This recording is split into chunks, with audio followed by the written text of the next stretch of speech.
Hello everyone. तो आज जो कि मैं आपके लिए एग्ज़ाम रिलेटेड वीडियो लेके आई हूँ।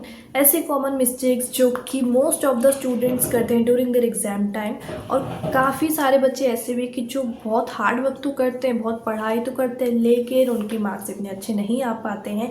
तो इसी से रिलेटेड मैं ये वीडियो लेके आई, जिसमें आपके मैं जो भी मिस्टेक्स आप करते हो उसके बारे में मैं बताऊँगी। कुछ टिप्स भी मैं आपको बताऊँगी कैसे आपको पढ़ना चाहिए और क्या करना चाहिए। तो मैं आपको सबसे पहली चीज़ ये बता दूँ कि हार्ड वर्क के साथ स्मार्ट वर्क भी ज़रूरी है। ये दोनों जो कि हार्ड वर्क और स्मार्ट वर्क दोनों भाई भाई हैं। तो अगर आप इन दोनों को साथ लेके चलोगे तो आपको काफ़ी ज़्यादा बेनिफिट मिलेगा। तो आप हार्ड वर्क तो कर रहे हो, यानी कि पढ़ तो रहे हो, लेकिन स्मार्टली कैसे पढ़ रहे हो वो डिपेंड करता है। इसी स्मार्ट वर्क के बारे में आपको इस वीडियो में बताऊँगी। तो काफ़ी स्टूडेंट्स ये करते हैं कि मैं कल से पढ़ूंगा, अगले दिन से पढ़ूंगा, आज माने मत कोई त्यौहार है। तो मैं एक चीज़ आपको बता दूँ कि कल कभी नहीं आता है। कंसिस्टेंट रहो, डेली पढ़ो, चाहे 1 घंटा पढ़ रहे हो, 2 घंटा पढ़ रहे हो, 4 घंटा पढ़ रहे हो, लेकिन डेली पढ़ो। कोई फेस्टिवल आ रहा है या फिर आप कहीं बाहर जा रहे हो तो कम पढ़ो, आधा घंटा पढ़ो, 1 घंटा पढ़ो, कुछ न्यूमेरिकल सॉल्व कर लो 5-6, लेकिन पढ़ो ज़रूर, कंसिस्टेंट रहो। आप अपने ब्रेन को कंट्रोल करो, अपने ब्रेन को खुद तो कंट्रोल मत करने दो। आपका ब्रेन कहता है कि कल से पढ़ूंगा, लेकिन आप अपने ब्रेन को कहो नहीं, मैं आज से ही पढ़ूंगा, मैं अभी पढ़ूंगा, चाहे फेस्टिवल है, चाहे कुछ भी क्यों ना है, आधा घंटा ही मैं बेशक पढ़ रहा हूँ या पढ़ रही हूँ, लेकिन पढ़ो ज़रूर। काफ़ी बच्चे क्या करते हैं कि 3-3 4-4 घंटे कंटिन्यूसली पढ़ते हैं, जो कि बिल्कुल सही नहीं है। बीच में ब्रेक लेना काफ़ी ज़्यादा इम्पोर्टेंट है, जिससे कि आपका जो माइंड है वो फ्रेश रहता है और आप अच्छे से और पढ़ पाते हो। तो आप 1 घंटा 1.5 घंटा पढ़ते हो तो आप उसके बाद 15-20 मिनट का ब्रेक ज़रूर लो, हर 1-1.5 घंटे के बाद में। और ब्रेक में क्या करो, कभी जैसे छत पे चले गए, थोड़ा घूम के आ गए, बाहर से घूम के आ गए, फैमिली के साथ में बातें कर ली, या फिर आपका जो हॉबी है, आपकी जो भी हॉबी है, डांसिंग, सिंगिंग, कुछ भी, तो वो आप इस 15-20 मिनट के ब्रेक में कर सकते हो। वो करो जिससे कि आपका माइंड फ्रेश। अगली टिप ये है कि आप एक्टिव स्टडी करो, यानी कि सिर्फ चैप्टर को रीड मत करो, आप एक्सप्लेन करने की कोशिश करो। जैसे कि आप समझो कि आप टीचर हो और आप अपने स्टूडेंट्स को समझाने की कोशिश कर रहे हो, एक्सप्लेन कर रहे हो, आपके पास कोई वाइट बोर्ड हो या ब्लैक बोर्ड हो तो आप उसमें भी लिख लिख के आप समझा सकते हो। इससे क्या होगा ना, आपकी मेमोरी स्ट्रांग होगी, आपका कॉन्फिडेंस लेवल बूस्ट होगा, और कभी भी किसी ने पूछ लिया कि यार ये चीज़ एक्सप्लेन करो, तो आप ढंग से उसको एक्सप्लेन भी कर पाओगे, और तो और इससे आपका पढ़ाई में भी इंटरेस्ट रहेगा।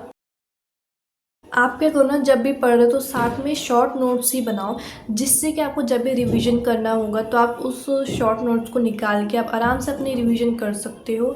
और ये ध्यान में रखना कि आप शॉर्ट नोट्स अपने लिए बना रहे हो, ना कि किसी और के लिए। तो जिस तरीके से आपको सही लगता है कि ये चीज़ें मैं ऐसे तरीके से लिखूँ जिससे कि मेरे को अच्छे समझ में आए, तो उस तरीके से नोट्स बनाना, ना कि इस तरीके से कि औरों को समझ में आए। आप औरों के लिए नहीं कर रहे या ले कर रहे हो, तो आप अपने हिसाब से अपने नोट्स बनाओ, और लिख लिख के पढ़ने से जो कि है चीज़ें जल्दी याद हो जाती हैं और आपकी प्रैक्टिस भी हो जाती है लिखने की।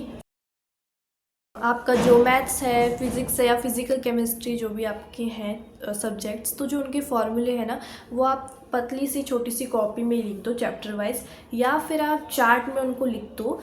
ठीक है, चार्ट पे चैप्टर वाइज वो फॉर्मूले लिख दो और किसी ऐसी जगह पे चिपका दो कि जहाँ पे आपकी नज़र बार बार उस पर जाए। ठीक है, और जब भी आप जाओ तो ऐसे आप 1-2 फॉर्मूले पे आपकी नज़र जाए। इससे क्या होगा ना कि आपको फॉर्मूले याद रहेंगे बिल्कुल अच्छे से दिमाग में, और आप भूलो तो आप ऐसे फॉर्मूला शीट बना लो। आप या तो खुद बना लो या तो आप प्रिंट आउट उसका चिपका दो कि आपको, जिससे कि वो याद रहे अच्छे से।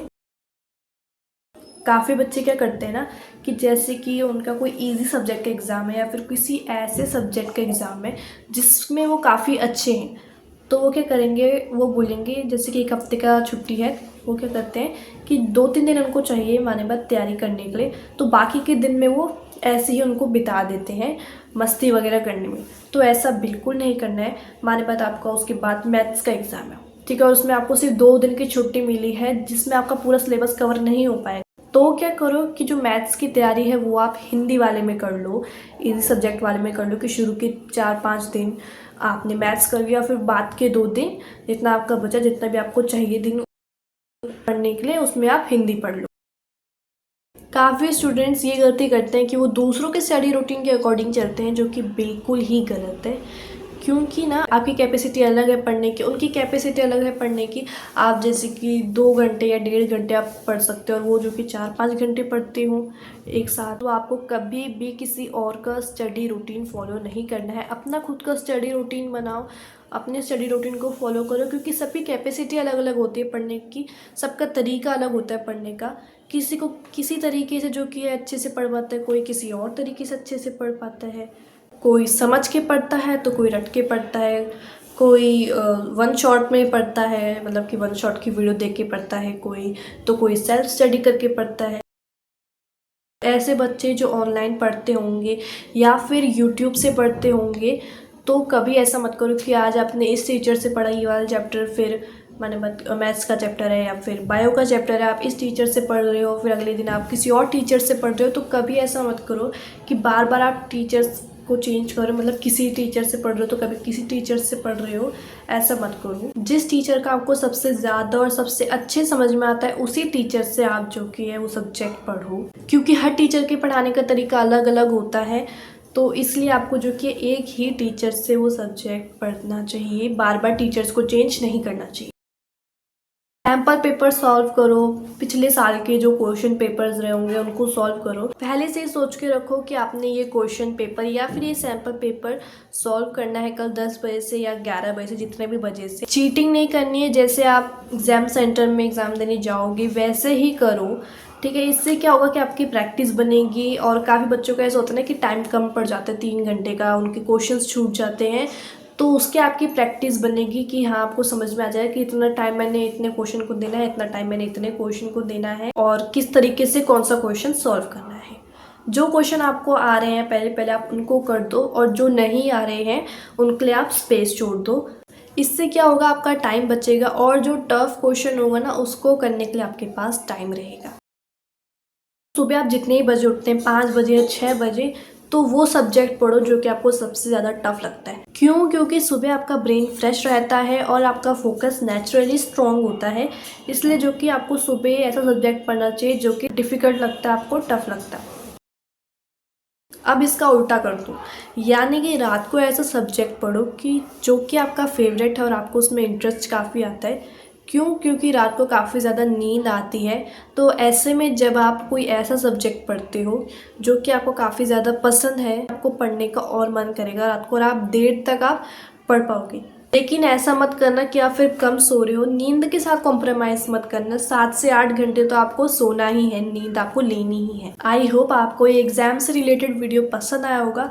अगर आपको ऐसी ही और वीडियोस चाहिए तो प्लीज़ कमेंट सेक्शन में ज़रूर बताएगा कि मुझे और किस टाइप की वीडियो बनानी चाहिए, स्टडी से रिलेटेड या फिर कोई भी।